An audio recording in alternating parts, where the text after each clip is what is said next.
முக்திநேரி அன்பர்கள் அனைவருக்கும் அன்பான வணக்கம். முக்திநேரி யூடியூப் சேனல் வாயிலாக திருவாசகத்தில் காணப்படும் துணை கதைகள் என்ற தலைப்பில் புராண கதைகளை பகிர்வதில் பெரும் மகிழ்ச்சி கொள்கிறோம்.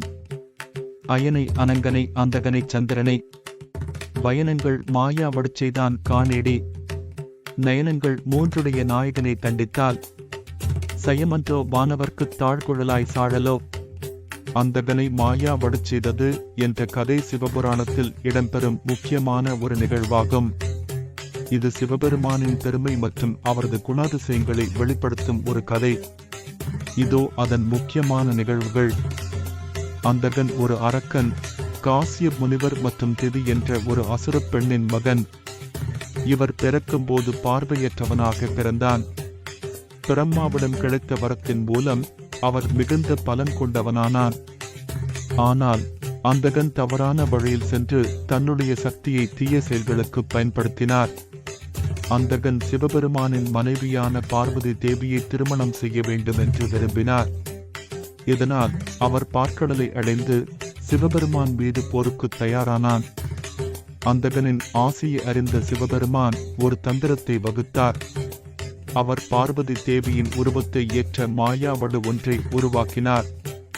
மாயாவடு மிகவும் அழகானவளாக இருந்ததால் அந்தகன் அவளை பார்த்தவுடன் அவரின் மீதான ஆர்வத்தில் மயங்கிவிட்டான். அந்த மாயாவிடம் திருமணம் செய்து கொள்ள வேண்டும் என்ற எண்ணத்தில் தனது சக்தியையும் யுக்தியையும் தவறாக பயன்படுத்தினான். மாயாவடு சிவபெருமானின் ஆலோசனைப்படி அந்தகனை மயக்கி அவனை தன்னிடம் கொண்டு வந்தாள். அந்த மாயை அறியாமலேயே அந்தகன் தனது சக்திகளை இழந்துவிட்டான். சிவபெருமான் அவனை தோற்கடித்து அவனை அடக்கினார். இந்த கதையின் மூலம் தெய்வீகத்தினை எதிர்த்து யாரும் வெற்றி பெற முடியாது என்ற உண்மையை வெளிப்படுத்துகிறது.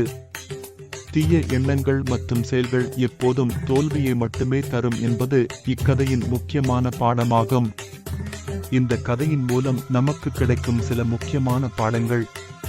எந்த தீய சக்திக்கும் தீய எண்ணங்களுக்கும் தெய்வத்தின் சக்தி எப்போதும் மேலோங்கி நிற்கும்.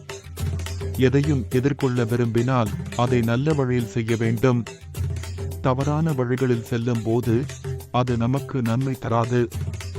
எந்த ஒரு சக்தியையும் நல்ல காரியங்களுக்கு மட்டுமே பயன்படுத்த வேண்டும். சக்தி வரப்பிரசாதமாக இருக்கும் போது அதை வெறுப்பழை செய்யாமல் நல்லவற்றிற்கு பயன்படுத்த வேண்டும். அந்தகனை மாயா வடுச்செய்தது என்ற கதை சிவபெருமானின் மகிமையே மற்றும் அவரின் தந்திர குணத்தை காட்டுகிறது. இந்த கதை தமிழ் மக்களின் ஆன்மீக வாழ்வில் முக்கியமான இடம் பெறுகிறது மற்றும் நமக்கு நல்ல வழிகளை கற்றுக் கொடுக்கும் பாடமாக உள்ளது.